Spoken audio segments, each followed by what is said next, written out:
If no questions, let me answer the question I received beforehand and writing. Dear Sayadaw, it would be beneficial if Venerable Sayadaw could relate to us the parable of the log by Venerable Sayadaw Janakapivansa. And remark and be the 7 types of human beings. The parable of log in Bali is Darau Khando Pama Sutta, recorded in Sunanda Pitaka. Darau Khanda means log, a wooden log or post. So it is the log, the Dhamma discourse is given by Buddha in Kosambi in India. Buddha always, while he's on his missionary teaching tour and on the way or anywhere, when he sees some parables or examples which will be very illustrious for his disciple to understand, he always uses these as parables and similes and maxims. And this Darukhanopama Sutta about the log, parable of log, is given in Kosambi while he was traveling in a forest nearby a river. When he saw his follower, disciple Sangha, when he saw a log floating down in the river, and he started preaching this. So, as mentioned in the question, it is not the 7 types of human beings. It is actually the 7 dangers a meditator can encounter and once strive for spiritual practice. While doing meditation, one can meet these dangers or pitfalls. This parable, with this parable of law, Buddha admonished. And as I often mentioned, during Buddha's time, mostly the meditators are bhikkhus, because even a wali person, when he gets this spiritual urgency or samvega, he usually renounce the wali life and become a bhikkhu. And usually take an instruction from Buddha and go and practice himself or follow the Buddha closely so that he get the close supervision of Buddha.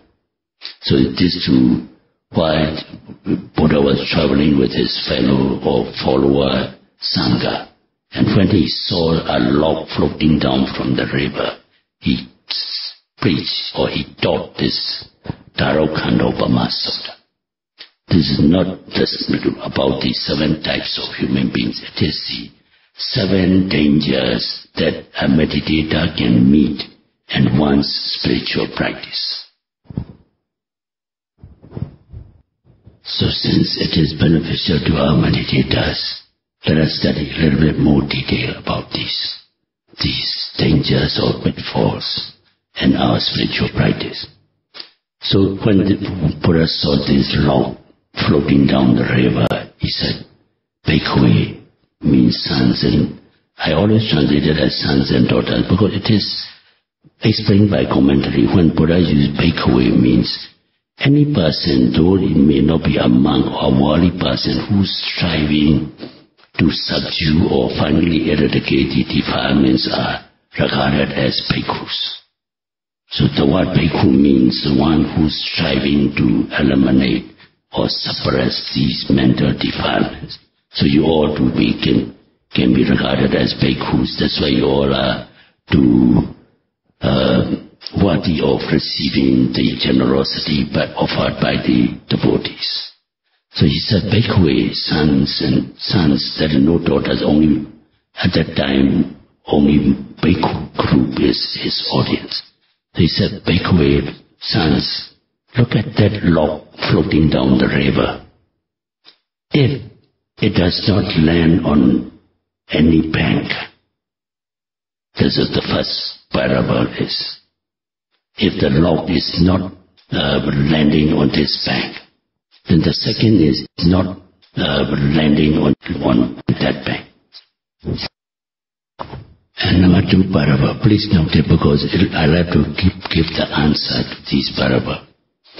And number 3, if it does not sink in the midstream, though it does not land on the bank, it can sink in the midstream.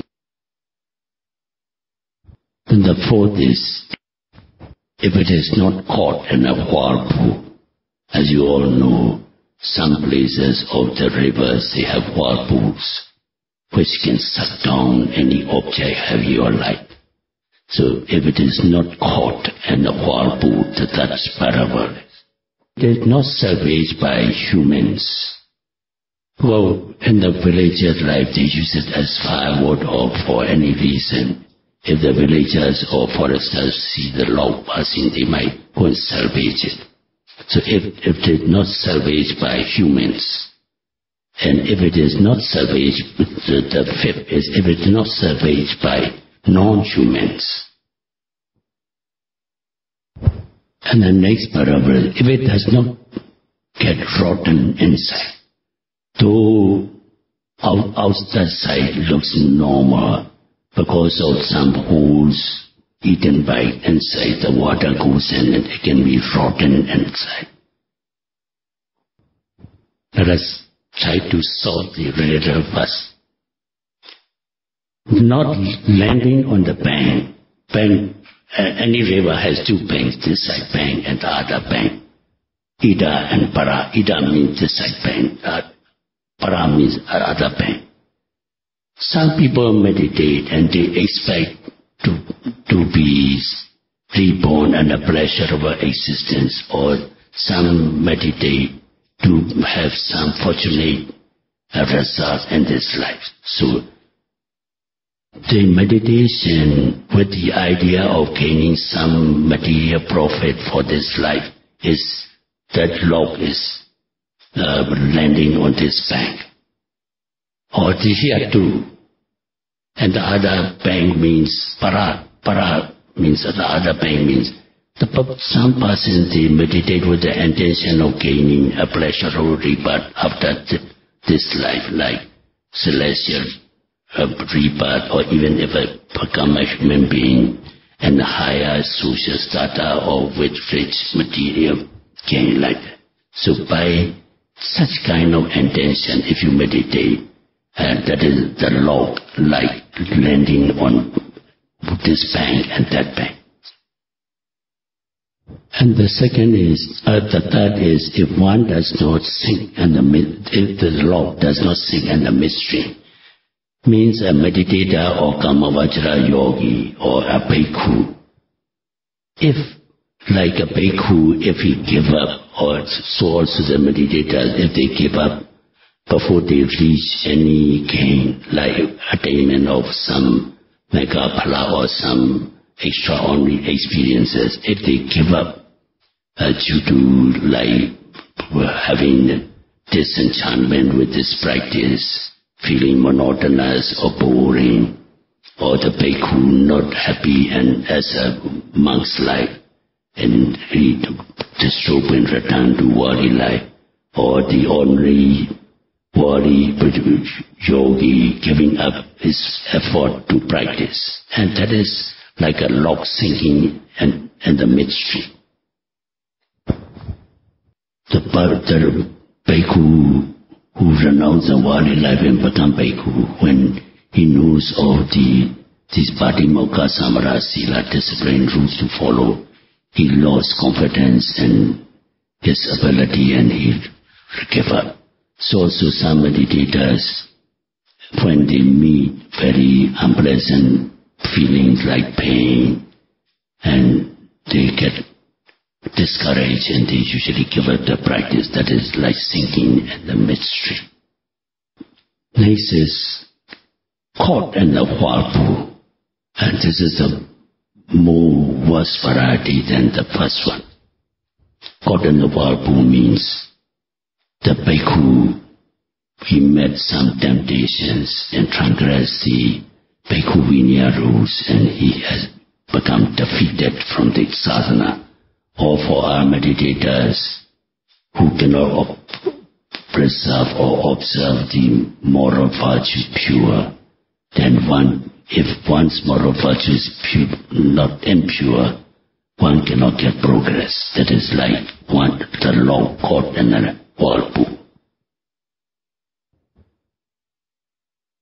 Then salvation by humans means, while meditating, be it a monk or a worldly person, with the attachment to this human existence, aspiring to gain human existence again, or thinking about with attachment and affectionate fondness about one's family life or one's family members, though he is sitting and just noting superficially, but the thought is usually about one's relatives, associates, or human beings. So that is like a human being has salvaged that lock.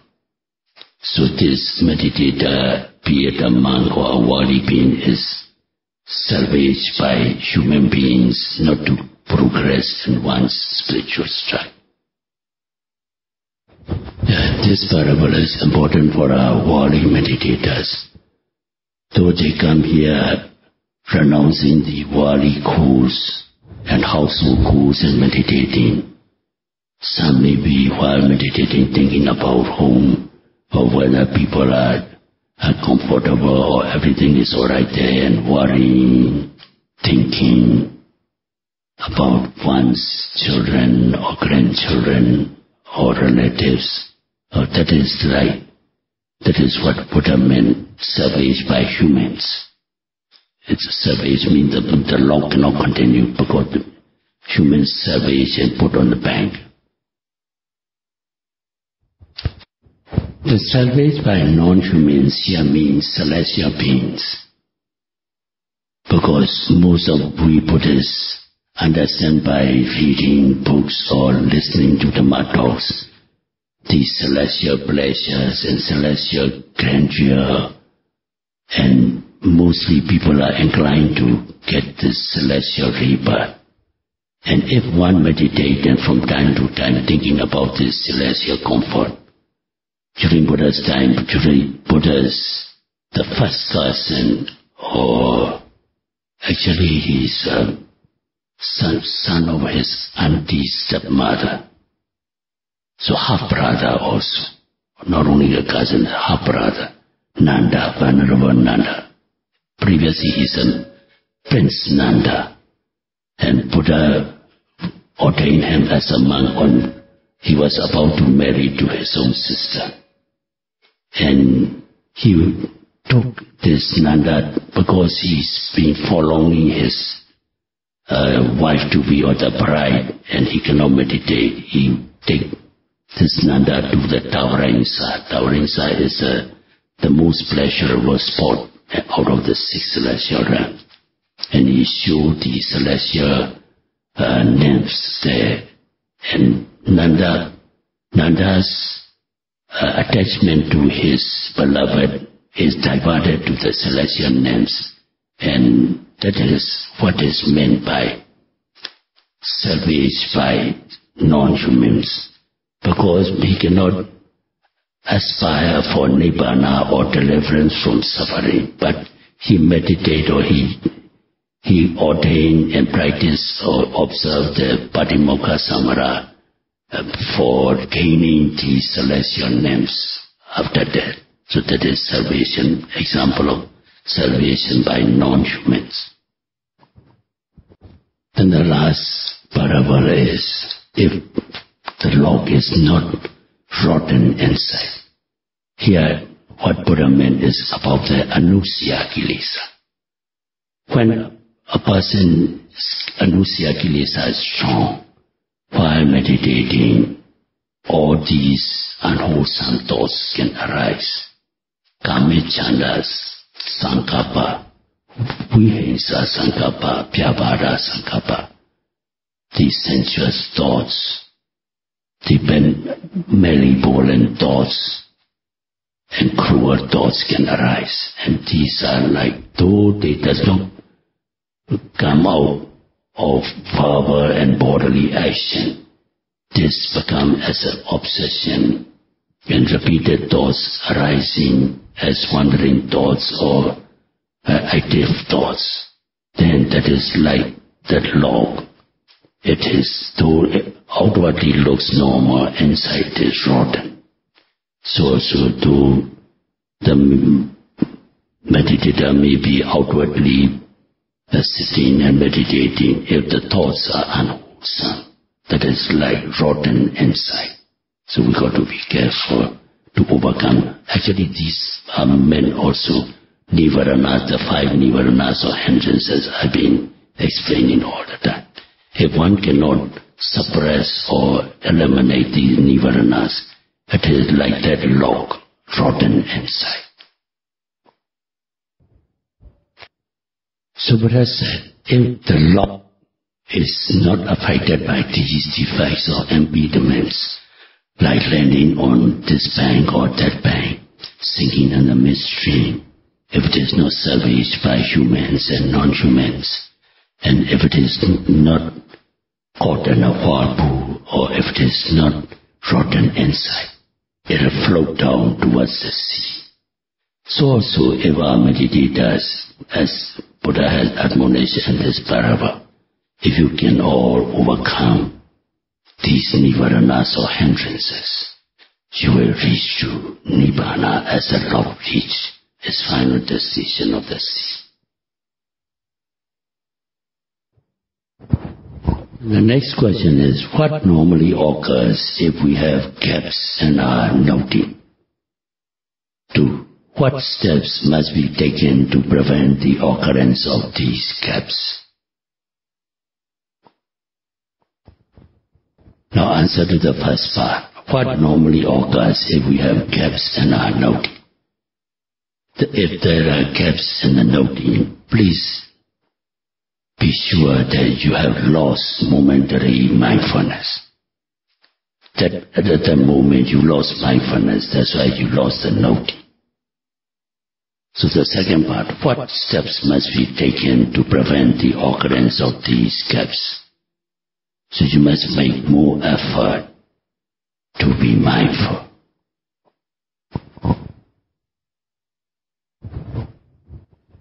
The 2 common causes of these gaps are, 1 is wandering mind. The mind wanders off from the object while noting rising, falling, the mind wanders off. So the moment it wanders off, it forms a gap and noting. Another is tina metta. One is tormented or overwhelmed by sloth and torpor. Then the gaps can come. Then that's the second part. What steps must be taken to prevent the occurrence of these gaps? In sitting meditation, one must increase noting. The object must be increased. Like if these gaps frequently arise by just noting rising and falling. Because when object is few, mind gets monotonous and it wanders off. Or it is overwhelmed by sloth and torpor. So in that case, one should note full noting. And during the gap, like rising, falling. After falling, before another rising, you add sitting and touching. Rising, falling, sitting, touching. Rising, falling, sitting, touching. So in sitting meditation, you increase the object of noting. Then in walking meditation, you change to detailed noting, or you change back to quick steps. Detailed noting is, as some of our teachers taught, and normally we give one noting for each phase of steps, like lifting, moving forward, putting down. But when there are many gaps due to wandering mind, you have to note more objects, like lifting, 3 liftings, lifting, moving, putting down. Normally we don't recommend that because it is very strenuous and you can get stress and strains. Only when there are frequent gaps you can use that method. or preferably, we would like to recommend to make quick steps like one noting left step, right step, or lifting, putting down. That is much more reasonable for prevention. Well, the rest of it is too late. Idame Bonya Nibbanasa Pachayo Hotu Idame Bonya Yadinam Hotu Sukita Hundu Nyadayo Imano Bonya Vaga Sabha Satana Dema Sad. May you all be happy. May you all be free from suffering. May you all attain eternal peace on Nibbana as short as possible. Sadhu, sadhu, sadhu.